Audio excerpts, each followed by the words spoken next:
Welcome students, class 10th के आपकी English के एग्जाम के शानदार प्रिपरेशन में हम आपके लिए शानदार वीडियो बेस्ट ट्रिक के साथ ला रहे हैं। आज भी हमने आपके इंग्लिश पोएम्स के मोस्ट इंपॉर्टेंट क्वेश्चंस के आंसर्स शानदार ट्रिक से बनाए हैं। जी हाँ, आपको क्वेश्चंस के मात्र कुछ भी आंसर्स, कितने भी बड़े आंसर्स आपने याद कर रखे हों, लेकिन वो उसी क्वेश्चन के आंसर होते हैं, अलग क्वेश्चन में वो काम नहीं आते हैं।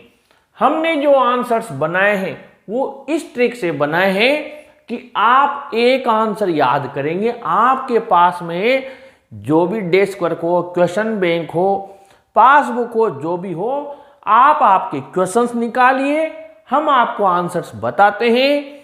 कौन सा क्वेश्चन आपका ऐसा है जो इन आंसर से टच होकर नहीं जा रहा है, इसलिए आप सबसे पहले आंसर्स देखिए, क्वेश्चंस फिर मैं आपको बताता हूं।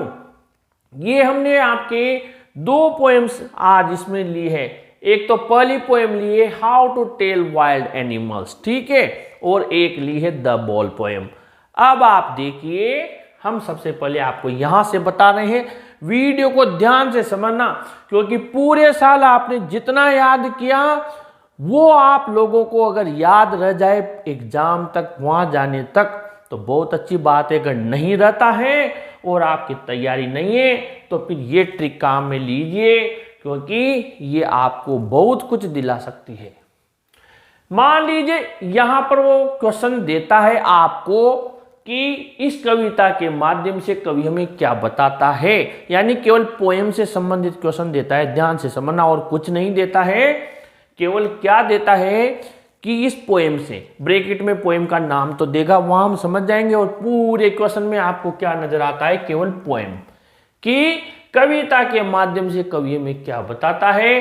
तो फिर आपको क्या करना, दिस पोएम, ठीक है, सजेस्ट अस, ये कविता में क्या बताती है, और फिर आपको ये आंसर कैसे लिखना है वो मैं आपको समझाऊंगा। जैसे ये आया, this poem suggest us a funny and very risky way to identify the wild animals.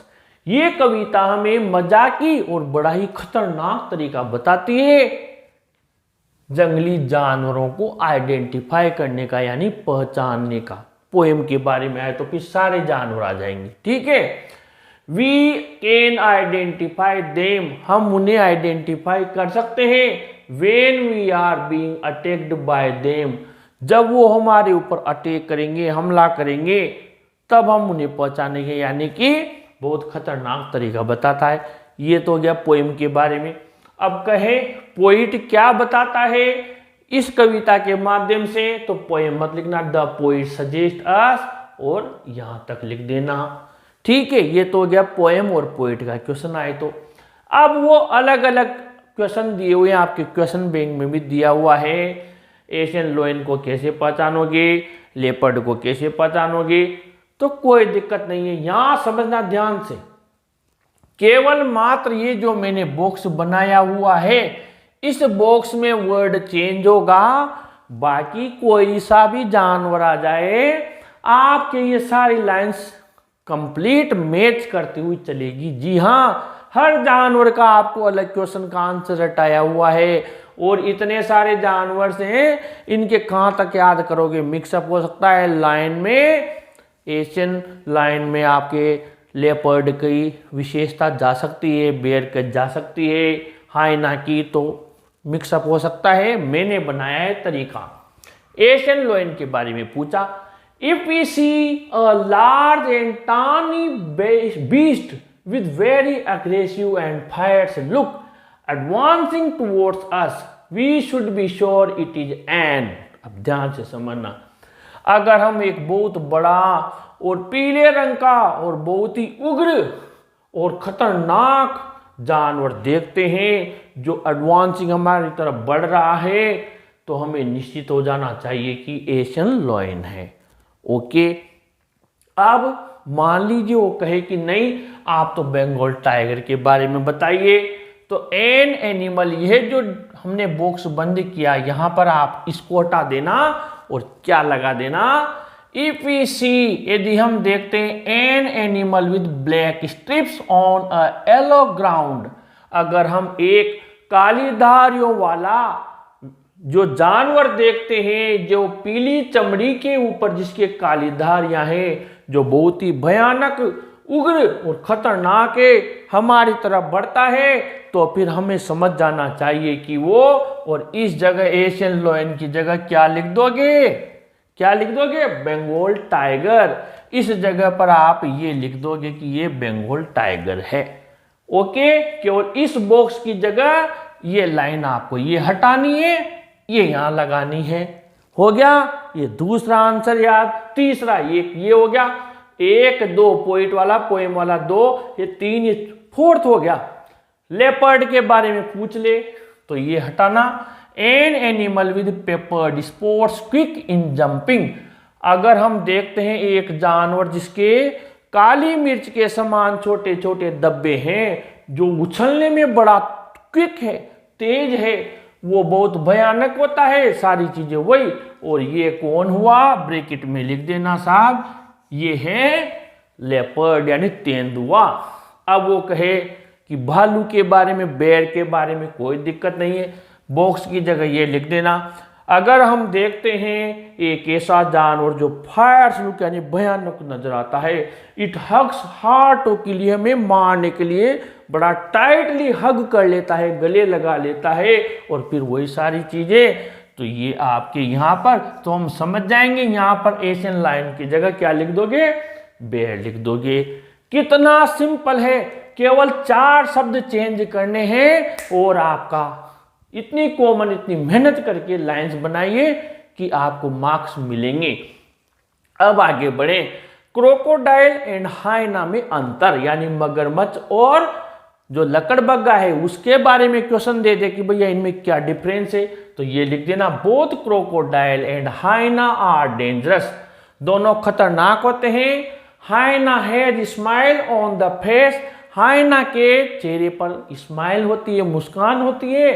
And crocodile comes weeping, और जब मगरमच्छ आता है वो रोता हुआ आता है। दे आर बीस्ट, यानी वो खूंखार जानवर होते हैं। ये तो गया इनका।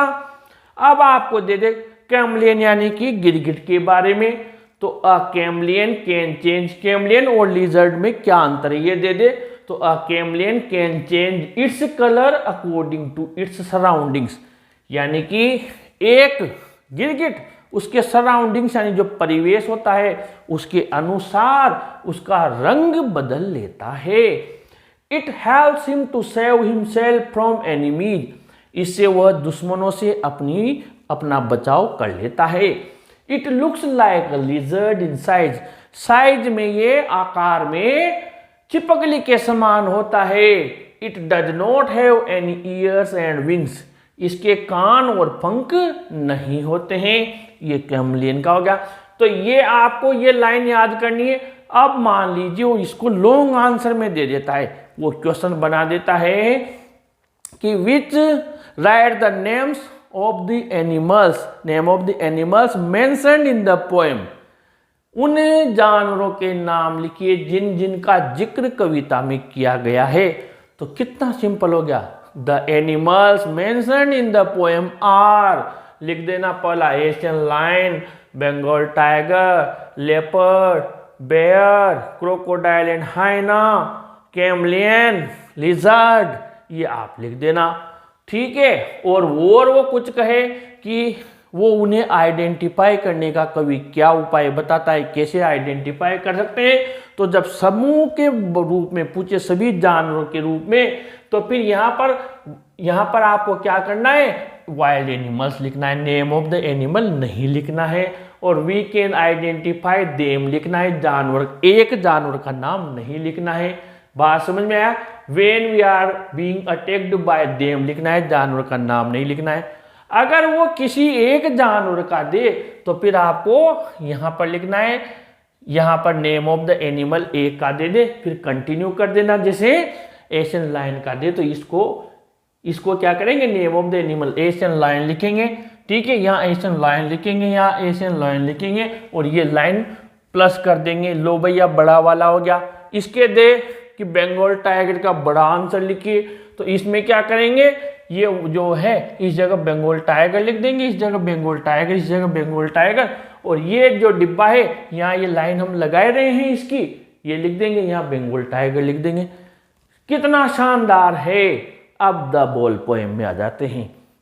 द बॉल पोएम में आपके जो क्वेश्चन बनते हैं खूब सारे बनते हैं, लेकिन संभावना है मैसेज, थीम, सेंट्रल आइडिया या जो बॉय है वो क्या सीख रहा है, कवि इस कविता के माध्यम से क्या बताना चाहता है, क्वेश्चन ये बनने के पूरे पूरे चांसेज नजर आ रहे हैं। ठीक है, अगर इसमें से क्वेश्चन आया तो फिर हम क्या करेंगे, through this poem the poet tells us how to bear the loss of the external things. इस कविता के माध्यम से कवि हमें बताता है कि जो बाह्य वस्तुएं हैं इनके नुकसान को कैसे बेयर यानी सहन किया जाए। After losing the ball the boy stands rigid and grip stricken, यानी कि इस बॉल को खोने के बाद जो बच्चा है वो रिजिड यानी जड़वत खड़ा हो जाता है और दुख उसे स्ट्राइकन यानी जकड़ लेता है। He is learning how to bear the loss, वो सीख रहा है कि नुकसान को कैसे सहन किया जाए। This is a materialistic world, ये भौतिकवादी संसार है। People are much possessive for owning worldly objects, लोग भौतिक वस्तुओं को अपनाने के लिए बहुत ज़्यादा पजेसिव हैं, यानी उनके प्रति बहुत ज़्यादा पजेसिव है, लालच रखते हैं। One can buy new things with money but not memories, कोई भी व्यक्ति धन के द्वारा नई वस्तुएं तो खरीद सकता है, लेकिन धन से उन यादों को जो हमारे भूतकाल के पास्ट की चीज़ों से जुड़ी हुई है उन्हें नहीं खरीद सकता। तो ये मैसेज, थीम, सेंट्रल आइडिया सारी चीज़ हो गई। अब वो दे दे कि बच्चा है जो बालक है वो कैसा है बॉल को खोने के बाद, तो फिर आपको क्या करना, ये लाइन लिख देनी। After losing the ball the boy stands rigid and grip stricken, यानी कि बॉल को खोने के बाद लड़के की स्थिति है वो जड़वत खड़ा हो जाता है और उसे दुख जकड़ लेता है, और वर्ड लिमिट कम लगे तो बहुत सिंपल लिख देना, the boy is very upset, वो बड़ा अपसेट है, एंड सैड और दुखी है। ये 4-5 बिल्कुल सिंपल और लिख देना, काम हो गया आपका। अब वो दे दे कि कवि इसमें इंट्रूड क्यों नहीं करना चाहता, यानी उसके बीच में घुसपैठ क्यों नहीं करना चाहता, तो आंसर में आप लिख देंगे the poet did not intrude, घुसपैठ नहीं करना चाहता है। क्यों, बिकॉज, क्योंकि after losing the ball, ball को खोने के बाद सारी चीजें लिख देना। दूसरा ये कि ही सेंसेज इज फर्स्ट रेस्पॉन्सिबिलिटी, बालक उसकी पहली जिम्मेदारी को सीख रहा है, इसको समझाइए।